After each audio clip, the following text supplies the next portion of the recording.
రాధ అయితే పండుని తీసుకొని అలా బయటకు వస్తుంది. పండు అయితే ఏంటి మమ్మీ ఎక్కడికి వెళ్తున్నామంటే నీకు ఒక సర్ప్రైజ్ నాన్న అని చెప్పి అంటుంది. సర్ప్రైజా ఏంటి మమ్మీ అంటే పద చూపిస్తాను కానీ అని చెప్పి రాధ అయితే పండుని తీసుకొని అలా గిఫ్ట్ షాప్కి వెళ్తుంది. ఇక అక్కడ ఉన్న టెడ్డీ బేర్ని చూసి రాధ అయితే ఇక్కడే కదా ఈ షాపే కదా సరే పద లోపలికి వెళ్దామని చెప్పి లోపలికి వెళ్ళి ఆ షాప్లో ఆయన్ని ఏమండి ఒక్కసారి ఆ బొమ్మ ఇవ్వండి అని చెప్పి ఆ టెడ్డీ బేర్ని అయితే చూపిస్తుంది. అది చూసి పండు అయితే ఏంటి మమ్మీ అదెందుకు అని చెప్పి అంటాడు. నువ్వు సైలెంట్గా ఉండు పండు అని చెప్పి రాధ అంటుంది.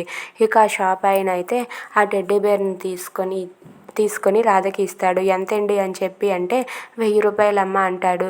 ఆ మాటలకు రాధ అయితే 1000 రూపాయలు ఇచ్చేసి ఆ బొమ్మను తీసుకొని పండుకి ఇస్తుంది. పండు అయితే ఇదెందుకు మమ్మీ ఇది బాగోదు ఇది 1000 రూపాయలు మమ్మీ అని చెప్పి అంటాడు. 1000 రూపాయలు అయితే నీకు నచ్చింది కదా అని చెప్పి అంటూ ఉంటుంది. నాకు నచ్చింది కానీ డబ్బులు ఎక్కడ మమ్మీ అంటే లేదు నీ సంతోషం కోసం నేను ఏమైనా చేస్తాను పండు నువ్వు దీన్ని తీసుకొని దీంతో ఆడుకో అని చెప్పి పండుకి టెడ్డీ బేర్ని కొనిస్తుంది. If you like this video please subscribe.